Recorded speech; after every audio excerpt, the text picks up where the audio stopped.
Okay, so things have developed a bit, I guess. I'm not going to bother our situation. Our situation is kind of fluid. It could be totally different by the time you see this, so I'm not going to worry about it. But so Discovery is going to be rated MA, mature audiences. What the hell is CBS thinking in this? Okay, it's not enough that are they trying to deliberately limit the audience for this thing? It's not enough that it's behind a paywall. Now they got to make it unsuitable for underage 17. I mean, granted, Star Trek has never been a traditional family show. It's never been Ozzy and Harriet, and it's always been going for the more edgier and more thought-provoking crowd and than the usual stuff. It's basically they try to be accessible to the general audience. And then what better way to do than going disguised as a simple space opera and actually get you to think about things that you weren't thinking about before. And let's face it, nowadays it's just about as tumultuous as yeah. Mm-hmm. Good night. Yes, again, shout out to Starbucks. They've been real good to us here. But they've always been trying to be a little more accessible, at least accessible to the audience in the fact that they don't know what they're walking into. So that you can sneak little things in there about, race, war, sex, love, whatever, the nature of human condition in general, and then think they're just watching, about Kirk fighting Klingons and nailing green babes. And suddenly it's like your entire worldview is upside down. That's the beauty of Star Trek. It's the way it always has been. But again, the major component is that it has to be accessible to the major audience. You got to get as many eyeballs in front of this thing as possible. Especially the younger viewers who aren't, loaded up with a lot of old prejudices and old beliefs and are open to new stuff. I'm thinking about the world, about the ways that haven't been thought of before, And that's something that CBS either forgotten or really more likely just never thought about in the first place, because they've never been into the philosophical underpinnings of Star Trek or the cultural aspect. They've always been in it for the money, and their whole thing is they want to get their most marketable property back in front of the screen, and that's what drove them in the first place. They want as much subscription fees and rad revenue as possible, and they're the ones driving it. This wasn't started by somebody coming to CBS and saying, "I got a great idea for that Star Trek property you're sitting on." No, this was CBS wanting to do a Star Trek property because they can make some money and bringing in guys to talk to, and who can do something we like, what can we exploit best, and that's how we got Orville, by the way. That was Seth MacFarlane's Star Trek pitch for a new Star Trek series. And let's keep in mind that we're talking about Les Moonves, who, while he's a genius at upper levels of network programming, has turned CBS into a corporate juggernaut in the media empire. They just bought Channel 10 in Australia. They are stomping across the world like they own the thing, and they almost do. But this is a man who still only barely knows the difference between Star Trek and Star Wars. Apparently he was watching a recent Star Wars film, I forget which one, and he was rather angrily wondering, where's our check on that? Because he thought that they were ripping off Star Trek. I think, no, Les, this has been, that's not us. That's another one.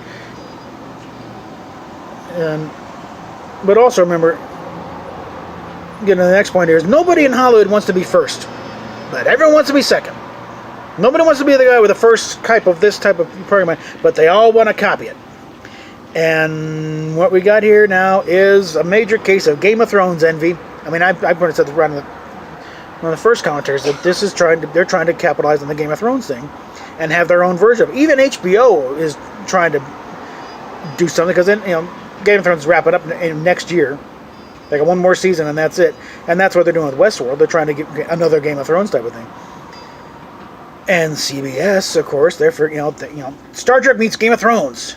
From a marketing standpoint, it's genius. It looks great on paper. You play up you got the sex and the violence and the political intrigue, Game of Thrones. You mesh it up with starships and Klingons and Vulcans and Starfleet, and they figure it can't lose. And these dumb little trickies will pay for anything. They'll subscribe by the boatload to see this stuff, and they kind of figure this isn't a Reese's peanut butter cup situation here. This isn't a thing where your chocolate might be peanut butter. Oh, they're great. No, these don't mesh very well. And like I said, Star Trek is supposed to be about getting in front of as many people as possible and sneaking the ideas in. And it's never been about the sex and violence. And there's been touch of it here and there because, let's face it, Gene Roddenberry was a dirty old man. He'd probably admit that to himself and laugh about it. Because, he got plenty of his own on the side. And as far, a lot of people, Roddenberry wouldn't be in favor of war. Actually, there was a congressional hearing way back when, I think before Star Trek, but he was a producer at the time, I think lieutenant. And his main problem about war on television was that it wasn't graphic enough. It glorified it too much, made it look like it was fun. And he wanted to do something kind of like what they did, eventually did with Saving Private Ryan. So you want to show war? Let's show war. Let's show the guy wandering down to the beach, wondering where his left arm is, or the kid behind the pillock, crying because he's trying to hold his guts in because he just got disemboweled by a shrapnel. That's what he told me. You want to show war? Let's show war. And that's also why I think he would not have shied away. He would have made, DS9 or the Dominion War. He would have gone way over. He said, "We're going to go war. Let's do it. Let's show what a body looks like after it's been burned by a phaser rifle." Okay. Let's push this regulation and show these, peaceniks, what they're actually doing about, these guys, Starship, and what Starship Troopers should have been, frankly, because the movie was not Starship Troopers. That was another case of they bought the rights because they were already halfway into the thing, and someone pointed out this is kind of similar to the Starship Troopers novel Heinlein wrote. So they went out, kind of hoodwinked Heinlein's, widow, and bought the rights so they could just slap on all the names and keep on doing the same movie they were doing all along. But that's another issue for another time. But the thing is, you try and do Game of Thrones and Star Trek and you miss the whole point of Star Trek. It's, and you're doing stuff that, it'll fly in a fanfic story where if you sell a couple hundred copies to some dirty old broads out there, you're dancing the streets because you make. But for, look at this. For supposed to be kind of a tentpole show that's going to be propping up a new streaming service, and you got this thing. It's like the TV MA rating. The description goes, designed to be viewed by adults and therefore may be unsuitable for children younger than 17. Contains one or more of the following graphic violence, explicit sexual activity, crude, indecent language. And that's in the other thing. It'll be either a V, S, or an L in there. And if it's got all three, hello, And this is like I said, it'll fly in a fanzine, but that's not the way you start trying to prop up a major production. That you want to start, because you're already limiting your audience, because one, parents are not going to let their children see this thing, at least not right off the bat. And you're also, they have to pay for it too. So, no. A lot of us out here, it's like we're already paying too much for stuff as it is. Netflix, cable, a couple of services. You want to tack on one more? Wrong. Sorry, no more, no more room at the end for that. And it's also going to be thinking back to originally some studio mucky-muck talking about how they just don't think Star Trek would work on TV today. And you put this back here, how long ago this has been in the works here and what they've clearly been aiming for. Yeah, this Star Trek would not work on broadcast television because it already violates a boatload of FCC regulations for broadcast television. They're going for the graphic sex and violence, and there's already rules against that, and it's no.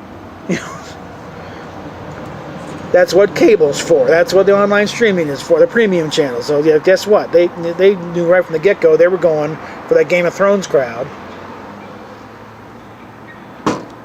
and not quite thinking it through. So here's where we are, kids. You got a show that really nobody asked for in this type of thing. We wanted Star Trek back on television, but you do a poll and the vast majority of people were they didn't want a sequel. They sure as hell didn't want another reboot. They want something post Nemesis.